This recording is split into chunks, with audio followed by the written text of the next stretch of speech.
Assalamualaikum warahmatullahi wabarakatuh. Salam sejahtera bagi kita semua. Perkenalkan, saya Saifuddin Kurnianto, dosen program studi Diplomatika Keperawatan Kampus Kota Pasuruan, Fakultas Keperawatan Universitas Jember. Pada kesempatan ini, saya akan menyampaikan pernyataan diri mengenai pelaksanaan Tridharma Perguruan Tinggi pada bidang pendidikan dan pengajaran. Sebagai dosen pada pendidikan vokasi, saya meyakini bahwa pembelajaran harus menghasilkan lulusan yang kompeten dan siap memberikan pelayanan keperawatan yang profesional. Oleh karena itu, setiap mata kuliah yang saya ampu, saya rancang berdasarkan prinsip outcome-based education, yaitu pembelajaran yang berorientasi pada capaian pembelajaran mahasiswa. Prinsip tersebut saya implementasikan melalui penyusunan rencana pembelajaran semester mata kuliah keperawatan dasar berkode KVK 0211 berbobot 5 SKS yang terdiri atas 3 SKS teori dan 2 SKS praktikum, serta diberikan pada semester 2 program studi Diplomatika Keperawatan Kampus Kota Pasuruan. Mata kuliah ini membahas konsep kebutuhan dasar manusia, keterampilan dasar keperawatan, dan asuhan keperawatan sebagai fondasi sebelum mahasiswa mengikuti praktik klinik. Dalam menyusun RPS, saya menyelaraskan capaian pembelajaran lulusan, capaian pembelajaran mata kuliah, strategi pembelajaran, pengalaman belajar mahasiswa, dan asesmen sehingga seluruh proses pembelajaran berorientasi pada pencapaian kompetensi. Berdasarkan RPS tersebut, saya menetapkan 3 CPMK, yaitu penguasaan konsep kebutuhan dasar manusia, penguasaan keterampilan dasar keperawatan, dan kemampuan memberikan asuhan keperawatan dalam pemenuhan kebutuhan dasar manusia. Kompetensi tersebut dikembangkan secara bertahap melalui pembelajaran teori, praktikum, dan penyelesaian kasus keperawatan. Implementasi pembelajaran disesuaikan dengan karakteristik setiap CPMK. CPMK pertama menggunakan pembelajaran kolaboratif dan penugasan untuk membangun pemahaman konseptual. CPMK kedua menggunakan metode demonstrasi, simulasi, dan redemonstrasi agar mahasiswa menguasai keterampilan dasar keperawatan sesuai prosedur. Selanjutnya, CPMK ketiga menggunakan case method sehingga mahasiswa mampu mengintegrasikan pengetahuan, keterampilan, dan penalaran klinis dalam penyusunan asuhan keperawatan. Untuk mendukung proses pembelajaran tersebut, saya memanfaatkan Learning Management System Universitas Jember, media presentasi, video pembelajaran, serta laboratorium keterampilan keperawatan, sehingga mahasiswa memperoleh pengalaman belajar yang aktif dan terintegrasi antara teori dan praktik. Sistem assessment saya rancang selaras dengan capaian pembelajaran, meliputi ujian tengah semester, ujian akhir semester, penilaian performa praktikum, Objective Structure Clinical Examination atau OSCE, serta penugasan berbasis kasus sehingga penguasaan pengetahuan, keterampilan, dan kemampuan berpikir klinis mahasiswa dapat dievaluasi secara komprehensif. Sebagai bagian dari peningkatan mutu pembelajaran, saya secara berkelanjutan melakukan refleksi melalui evaluasi hasil belajar mahasiswa, umpan balik mahasiswa, dan diskusi bersama tim dosen pengampu. Hasil refleksi tersebut menjadi dasar penyempurnaan RPS, strategi pembelajaran, media pembelajaran, dan metode asesmen agar selalu relevan dengan perkembangan ilmu keperawatan dan kebutuhan pelayanan kesehatan. Demikian pernyataan diri ini saya sampaikan sebagai bentuk komitmen saya dalam melaksanakan Tridharma Perguruan Tinggi, khususnya pada bidang pendidikan dan pengajaran.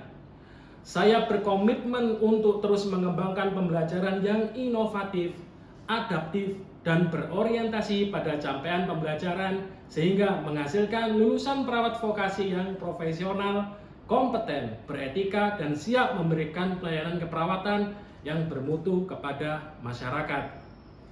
Sebagai bentuk implementasi dari rencana pembelajaran semester yang telah saya susun, berikut saya tampilkan dokumentasi pelaksanaan pembelajaran tatap muka pada mata kuliah keperawatan dasar dengan topik pemenuhan kebutuhan oksigenasi. Kegiatan ini merupakan pembelajaran teori pada minggu kedua sesuai dengan tahapan pembelajaran yang telah direncanakan dalam RPS.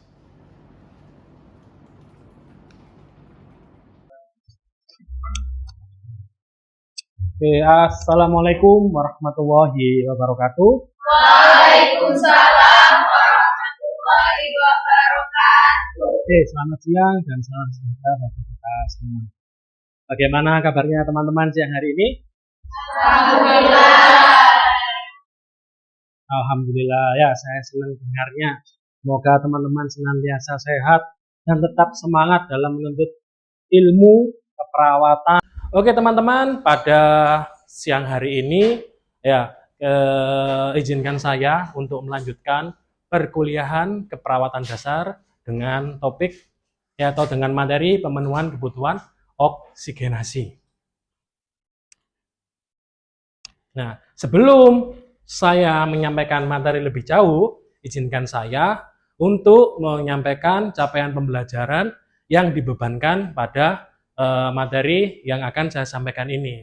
Jadi, yang pertama capaian pembelajaran lulusannya, yaitu capaian pembelajaran lulusan 04, di mana nanti mahasiswa atau lulusan mampu memahami ilmu keperawatan untuk melakukan asuhan keperawatan secara profesional dengan menggunakan pendekatan proses keperawatan.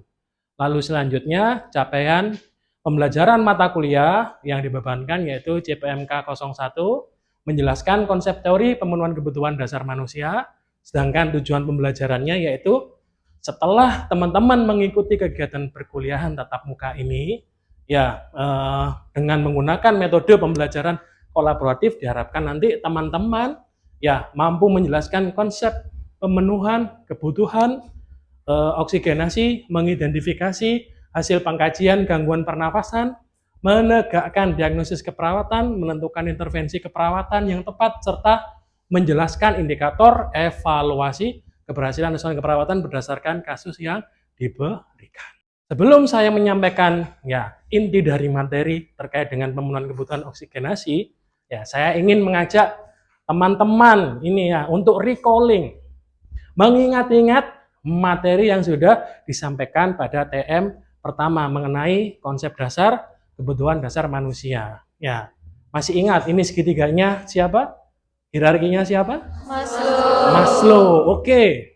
Kalau berdasarkan hierarki Maslow ini teman-teman, ya posisi kebutuhan oksigen itu ada di bagian yang mana? Ira mungkin? Ira? Bagian yang mana? Mbak Ira? Bagian yang fisiological. Oke, bagian fisiologisnya jawabannya sangat tepat. Oke, selanjutnya yang kedua. Menurut teman-teman, mengapa kebutuhan oksigen itu menjadi salah satu kebutuhan dasar yang harus dipenuhi terlebih dahulu? Karena sayap kanan sudah, saya minta sekarang sayap kiri memberikan pendapatnya. Monggo. Sayap kiri saja. Oke, silakan, Pak. Karena untuk mempertahankan kehidupan sel-sel yang ada di dalam tubuh kita. Oke, terima kasih atas jawabannya. Ya. Jadi, menurut Mbak siapa namanya, Mbak? Dian. Mbak Dian. Oksigen menjadi kebutuhan dasar yang dipenuhi dikarenakan penting untuk kehidupan sel-sel tubuh. Ya. Jadi teman-teman, kalau menurut ya Kusuma dan Nabaiho, kebutuhan oksigenasi itu merupakan kebutuhan fisiologis dasar manusia yang diperlukan untuk mempertahankan metabolisme sel, menghasilkan energi, dan mendukung fungsi organ secara optimal. Gitu teman-teman. Nah, dari pengertian ini teman-teman bisa kita simpulkan nih, atau bisa kita ketahui bahwa untuk pemenuhan kebutuhan oksigenasi, ya tubuh itu memerlukan 3 fungsi organ.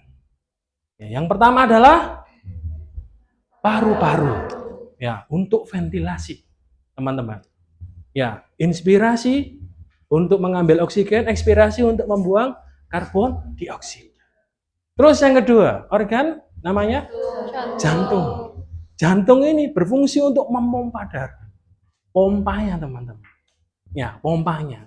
Terus yang ketiga, pembuluh darah beserta darahnya. Pembuluh darahnya ini seolah-olah menjadi sebuah selang. Ya, sedangkan sel darah merahnya ini adalah pengangkutnya, teman-teman. Penumpangnya siapa? Oksigen. Nah, kok bisa oksigen diangkut sama sel darah merah? Karena di sel darah merah ada hemoglobin. Oke, tepat sekali jawabannya ya, teman-teman ya. Prinsipnya, teman-teman, ya, semua organ ini, teman-teman, harus jalan sinkron. Kalau satunya error, satunya mengalami gangguan, ya, kira-kira pemenuhan kebutuhan oksigenasinya berhasil, lanjut, sukses enggak? Tidak, ya. Nah, lalu menurut teman-teman, ya, kalau misalnya tidak sukses atau ada gangguan, ya, contoh gangguannya apa, teman-teman? Coba diskusikan dengan teman sebelahnya 1 menit aja. Monggo, coba apa contoh gangguannya?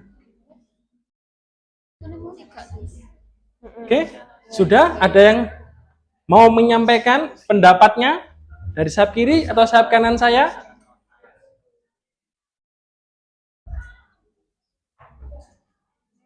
Oke, monggo silahkan Mbak. Gangguan yang bisa terjadi pada pasien yang mengalami gangguan oksigenasi, salah satunya bisa terjadi sesak nafas. Sesak nafas, oke. Kemudian sianosis. Sianosis Yang menyebabkan pasien tersebut mengalami hipoksia. menyebabkan pasiennya hipoksia. Sesak nafas, sianosis, hipoksia. Oke, coba kita lihat. Ya, apa saja gangguan kebutuhan oksigenasi itu, teman-teman? Ya. Jadi, tadi jawabannya sudah sangat tepat. Ya. Sesak nafas itu adalah ya, tanda atau gejala? Tanda. Ya, sesak nafas, sianosis. Sianosis, tanda atau gejala?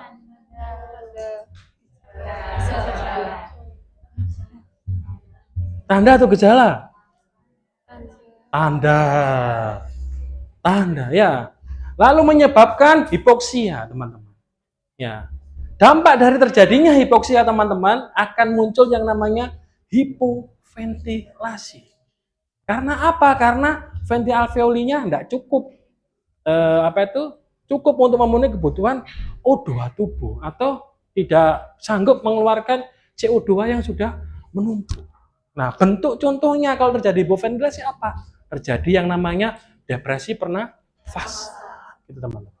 Atau terjadi obstruksi jalan nafas.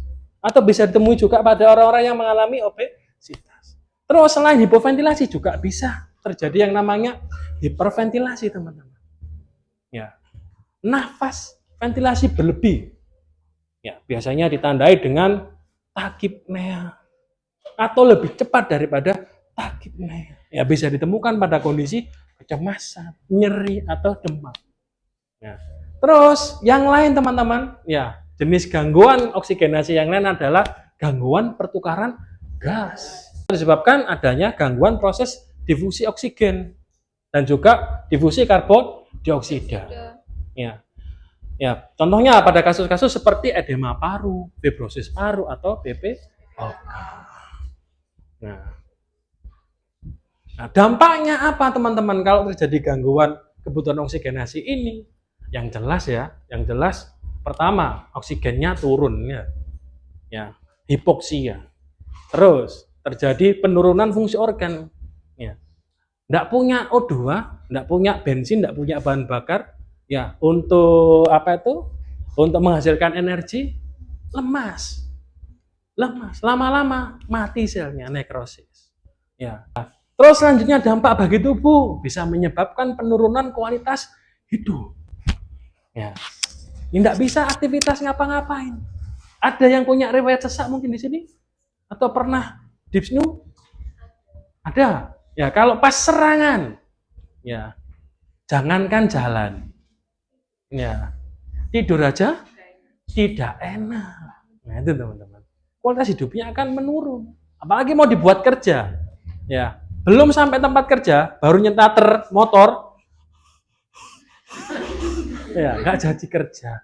Ya, izin akhirnya istirahat karena sesak. Ya. Terus dapat mengancam jiwa jika tidak tertangani. Taruhannya apa? nyawa, teman-teman. Ya, selanjutnya teman-teman, ini ada sebuah kasus nih teman-teman ya. Ada seorang pasien datang ke IGD dengan keluhan sesak nafas. Hasil pemeriksaan menunjukkan frekuensi nafas 32 kali per menit, saturasi oksigennya 88%. Pasien tampak gelisah, ya, terdapat penggunaan otot bantu nafas, ya, bunyi nafasnya pada saat auskultasi terdengar ronki basah, ya, di kedua lapang paru. Hasil analisis gas darah arterinya, pH-nya 7,32. Ya, tekanan oksigen arterinya 58 mm air raksa. Ya, tekanan karbon dioksidanya ya 46 mm air raksa. Ya. Asam karbonatnya 22 mili ekuivalen per liter. Nah, menurut teman-teman ya dari data ini, ada data lagi enggak yang harus dikaji untuk bisa menentukan jenis gangguan kebutuhan oksigenasi yang dialami pasien. Oke, coba diskusi meneh sama teman sebelahnya. Kira-kira bagaimana? Ada enggak data lagi yang perlu digali? 1 menit.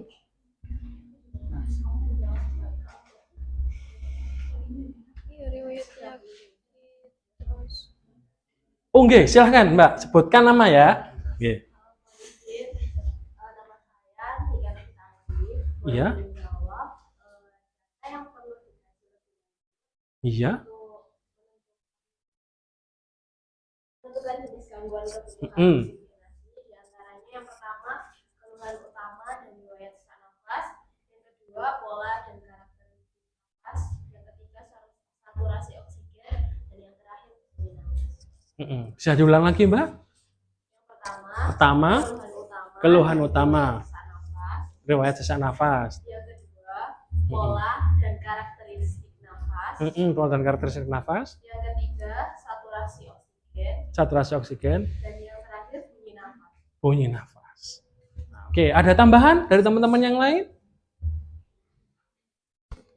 Nah, kalau menurut teman-teman, untuk bisa mendapatkan data ini, apa yang harus dilakukan perawat? Melakukan pengkajian. Tepat sekali, teman-teman. Nah, jadi untuk bisa menggali data-data ya gangguan pemenuhan kebutuhan oksigenasi, perawat ya sekali lagi harus bisa melakukan pengkajian. Ya. Pengkajian bisa menggunakan pendekatan WOD, ya wawancara, ya observasi dan pemeriksaan fisik, ya lalu pemeriksaan diagnostik, teman-teman. Ya. Ada beberapa data, teman-teman, yang mungkin bisa digali atau bisa ditemukan ketika kita melakukan pendekatan WOD pada pasien yang mengalami gangguan kebutuhan oksigenasi. Yang pertama, data wawancara. Ya, tadi sudah tepat disebutkan ya. Keluhan utama. Ya, kita gali. Keluhan utamanya apa? Jadi kalau berkaitan sama oksigenasi ya biasanya keluhannya sesak nafas. Atau kadang ini teman-teman, ada yang menyebutkan dada saya terasa sempit. Leher saya terasa tercekik. Itu teman-teman. Ya, batuk yang tak kunjung sembuh. Jadi hati-hati, batuk itu bukan penyakit, teman-teman. Ya, tapi itu adalah sebuah tanda. Ya, tanda dia sedang mengalami gangguan ya pada jalan nafasnya. Terus ada juga kemungkinan ini nyeri dada, teman-teman. Ya, nyeri dada. Ya, maka yang terganggu organ yang mana? Kira-kira jantung atau pembuluh darah yang berada di area jantung. Terus selanjutnya ada riwayat pernapasan atau riwayat jantung, riwayat penyakit pernapasan atau riwayat jantung ya teman-teman gali. Ya, sebelumnya pernah mengalami serangan sesak yang serupa. Pada saat mengalami serangan sesak, periksa kemana, diobati apa, nah, itu teman-teman gali. Demikian juga dengan penyakit jantung. Ya, termasuk riwayat ini keluarganya. Ya, ada enggak anggota keluarga yang mengalami TB baru misalnya, karena TB baru rentan sekali menular. Ada satu anggota keluarga kena TB, ya kemungkinan satu keluarga, ya orang terdekat dengan penderita juga akan mengalami ya TB juga. Ya. Terus ada pemeriksaan lain sesuai indikasi, bisa CT scan ya untuk ngecek apakah ini ada gangguan di pusat pernafasannya atau pemeriksaan-pemeriksaan yang lainnya. Nah, dari hasil pengkajian ini teman-teman ya nanti bisa kita gunakan dalam analisis data untuk apa? Menegakkan diagnosis keperawatan. Nah, kita kaitkan lagi dengan kasus yang sebelumnya. Ya. Menurut teman-teman, apakah data yang tersedia pada kasus sebelumnya itu sudah cukup untuk menetapkan diagnosis keperawatan? Jika iya, diagnosis keperawatan apa yang paling tepat? Ya, coba dijelaskan alasannya. Oke, diskusi lagi ya. 1 menit dengan teman sebelahnya. Oke, sudah ketemu? Ya, Mbak, silahkan. Apa, Mbak? Iya. Dikarenakan terdapat tanda-tanda bahwa proses pertukaran oksigen dan karbon dioksida di alkalus tidak berlangsung optimal, ditunjukkan dengan SpO2 rendah atau hipoksemia, sianosis, hasil analisis darahnya abnormal, gelisah, dan penurunan kesadaran. Kondisi tersebut menunjukkan bahwa oksigen yang masuk ke darah tidak mencukupi kebutuhan tubuh sehingga terjadi gangguan pertukaran. Masya Allah ya, luar biasa jawabannya lengkap. Apakah tepat? Yuk kita lihat slide selanjutnya. Kalau dari jawabannya sangat tepat. Cuma teman-teman ini ada yang unik dari kasus ini. Ya, kalau kita bandingkan teman-teman ya, data yang muncul pada pasien dengan indikator mayor pada SDKI ada 2 diagnosis keperawatan yang memungkinkan bisa diangkat. Yang pertama gangguan pertukaran gas, yang kedua pola nafas tidak efektif. Nah, kenapa kok benar gangguan pertukaran gas teman-teman? Ya, ini ada data ya yang menunjukkan. Ya. Jadi adanya penggunaan otot bantu nafas, pola nafas abnormal, dyspnea itu merupakan dampak adanya ini teman-teman.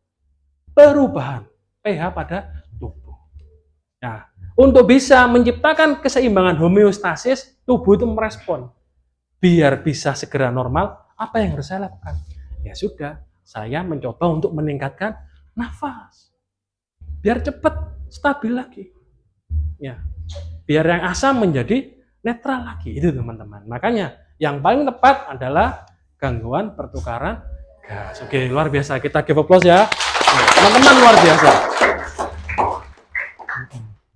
Lalu teman-teman, ya. Dari hasil saya melakukan analisis di Psiki, ada beberapa tindakan yang bisa kita lakukan atau kita berikan pada pasien-pasien gangguan pemenuhan oksigenasi agar segera teratasi. Ya. Ada tindakan observasi, ada tindakan terapeutik, ada tindakan edukasi, ada tindakan kolaborasi. Dan salah satu hasil pengembangan dari ini intervensi di Psiki yang kami teliti teman-teman, yaitu penerapan balloon blowing exercise in a 19/19 bridge position using a ball. Ya. Jadi ini modifikasi dari latihan nafas dalam dengan posisi pasiennya itu tidur supin dengan kaki diangkat kayak posisi shock. Jadi niup balonnya dengan posisi seperti itu. Ya, jadi hasil yang kami temukan teman-teman, dengan melakukan posisi itu, pasien yang gangguan pemenuhan oksigenasi itu bisa melakukan kontrol nafasnya. Dengan cara apa? Memperkuat otot-otot pernafasannya. Jadi yang biasanya sesak itu tidak akan mudah terserang sesak. Karena apa? Karena otot-ototnya sudah semakin kuat. Dan ketika bernafas itu lebih efektif. Itu teman-teman. Nah, kira-kira untuk bisa menilai keberhasilan intervensi yang dilakukan, maka kita perlu melakukan apa pada pasien kita teman-teman? Evaluasi. Acuan evaluasi itu mengacu pada apa teman-teman? SLKI. Secara spesifik SLKI yang bagian mana? Ya, kriteria hasil. Nah, ya. Jadi teman-teman di SLKI untuk bisa ngevaluasi ketercapaian apa itu pertukaran gasnya meningkat, ya itu kita bisa lihat dyspneunya berkurang atau tetap atau meningkat. Ya, harapannya yang jelas berkurang. Bunyi nafas tambahannya berkurang atau tidak. Pola nafasnya ya membaik atau tidak, nafas cuping hidungnya ya hilang atau tidak. Ya. Terus tekanan oksigennya bagaimana? Meningkat atau semakin menurun? PCO2-nya bagaimana? Ya, meningkat atau menurun? pH arterinya bagaimana? Asam, neutral atau basa? Cyanosisnya menghilang atau enggak? Nah, dan seterusnya teman-teman ya. Nah, setelah kita mempelajari materi demi materi, teman-teman, ya menurut teman-teman sudah mampu menerapkan proses keperawatan? Oke, kita buktikan ya. Kalau sudah mampu, silakan teman-teman ya kerjakan soal evaluasi dengan melakukan scan QR code yang tertampil di layar. Ya. Oke, sudah gabung semua? Sudah bisa mulai mengerjakan?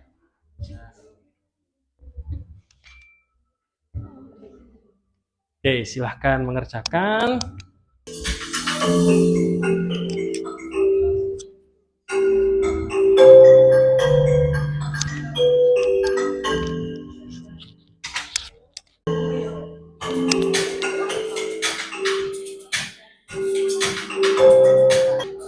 Oke ya, sudah semua ya? Sudah. Masya Allah, ya luar biasa ya kalau saya lihat perolehannya ini bener semua ini. Alhamdulillah. Ya, selamat ya. Semuanya sepertinya ranking 1.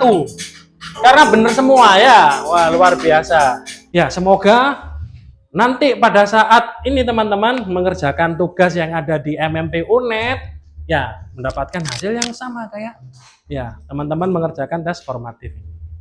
Oke, dari apa yang kita pelajari teman-teman, ya kira-kira apa hal baru yang teman-teman pelajari hari ini?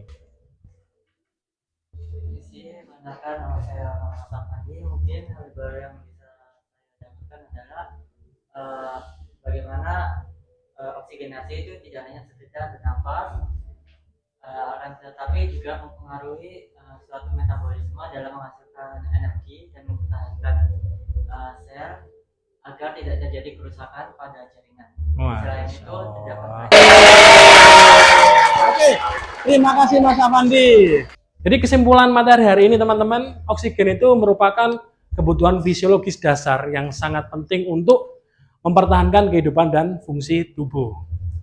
Proses keperawatan pada pasien dengan gangguan kebutuhan oksigenasi harus dilakukan secara sistematis. Ya, semua tahapan harus dilakukan agar apa? Agar bisa mengatasi permasalahan pasien. Nah, clinical reasoning sangat membantu perawat dalam menentukan keputusan keperawatan yang tepat, aman, efektif, dan berpusat pada pasien. Sebelum saya akhiri, ada yang ditanyakan? Sudah, oke. Kalau tidak ada yang ditanyakan, saya ucapkan terima kasih teman-teman atas partisipasi dan kolaborasi teman-teman. Sampai jumpa di pertemuan selanjutnya di jadwal praktikum keperawatan dasar. Saya mohon maaf bila mana ada hal yang kurang berkenan. Akhirul kalam. Wassalamualaikum warahmatullahi wabarakatuh. Waalaikumsalam warahmatullahi wabarakatuh. Terima kasih. Sama-sama teman-teman.